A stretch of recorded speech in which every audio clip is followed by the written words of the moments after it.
عزیز طلباء و طالبات، علم بدیع کے تحت ثنائے معنوی کی چند اقسام حاضر خدمت ہیں۔ ثنائے معنوی کے حوالے سے ہم نے گزشتہ ویڈیو میں بات کی تھی کہ کلام میں بعض اوقات ایسی خوبیاں سامنے آتی ہیں جن سے ہمارا ذہن اس کلام کے معنوی حسن کی طرف چلا جاتا ہے۔ ان خوبیوں کے لیے مختلف طریقے اختیار کیے جاتے ہیں جنہیں ثنائے معنوی کہا جاتا ہے۔ اس ویڈیو میں 3 صنعتیں سمجھانے کی کوشش کی جائے گی۔ سب سے پہلے صنعت مرات النظیر ہے۔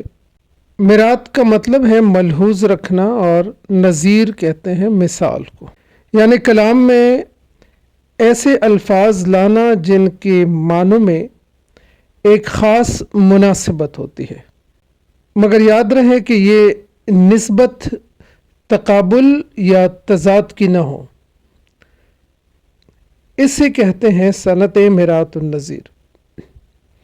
مثلا چمن کا ذکر کرنا اور پھر اس کے ساتھ نرگس، گل، لالا، بلبل، سرو، اس قسم کے الفاظ کا آنا، تو ان تمام الفاظ کا اشیاء کا آپس میں ایک خاص تعلق موجود ہے، اور یہ تعلق کہیں پہ تقابل کا بھی نہیں ہے اور تضاد کا بھی نہیں ہے۔ یا اگر کسی شعر میں میخانے کا ذکر آ جائے اور اس کے ساتھ صراحی کا، پیمانے کا یا جام کا لفظ استعمال ہو، تو ان تمام اشیاء کا آپس میں ایک تعلق ہے، اور یہ تعلق تضاد کا نہیں ہے، تقابل کا نہیں ہے۔ گویا مرات النظیر میں ایک چیز کی مناسبت سے مماثل چیزوں کو جمع کیا جاتا ہے۔ یہ شعر ملاحظہ کریں: چلتے ہو تو چمن کو چلیے، سنتے ہیں کہ بہاراں ہیں، پات ہرے ہیں، پھول کھلے ہیں، کم کم باد و باراں ہیں۔ اب اس شعر میں بہت سارے الفاظ ہیں جو ایک خاص نسبت سے یہاں پہ آئے ہیں۔ چمن، پات یعنی پتے، پھول، بہار، یہ سارے الفاظ ہیں جو ایک دوسرے سے تعلق رکھتے ہیں، اور اس بنیاد پہ ہم کہہ سکتے ہیں کہ اس شعر میں صنعت مرات النظیر کا استعمال کیا گیا ہے۔ اس کے علاوہ ایک صنعت لف و نشر ہے۔ لغت میں لف کا مطلب ہوتا ہے لپیٹنا، اور نشر کا مطلب ہوتا ہے پھیلانا، یعنی کلام میں پہلے چند چیزوں کا ذکر کرنا اور پھر ان چیزوں کی مناسبت سے چند دوسری چیزوں کا ذکر کرنا۔ پہلے جن اشیاء کا ذکر ہو وہ لف کہلاتا ہے، اور اس کے بعد ان چیزوں سے مناسبات یا نسبت رکھنے والی دوسری جو چیزیں ہوتی ہیں ان کو ہم نشر کہتے ہیں۔ صنعت لف و نشر کی 2 بڑی قسمیں ہیں۔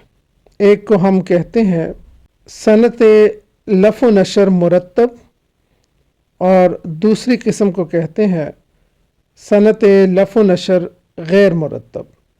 ایک اور قسم بھی ہے لیکن اس کی یہاں ضرورت نہیں، تو اس لیے ہم اس کو چھوڑ دیتے ہیں۔ سب سے پہلے ہم یہ سمجھنے کی کوشش کرتے ہیں کہ لف و نشر مرتب کون سی صنعت۔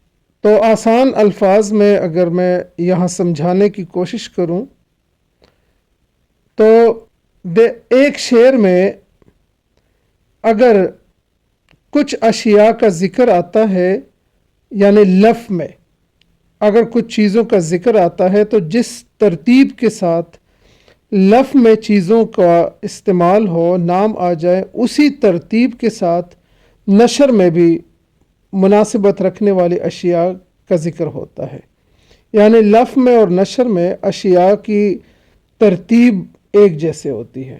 یہ ایک شعر میری بات کو واضح کر دے گا: تیرے آزاد بندوں کی نہ یہ دنیا نہ وہ دنیا،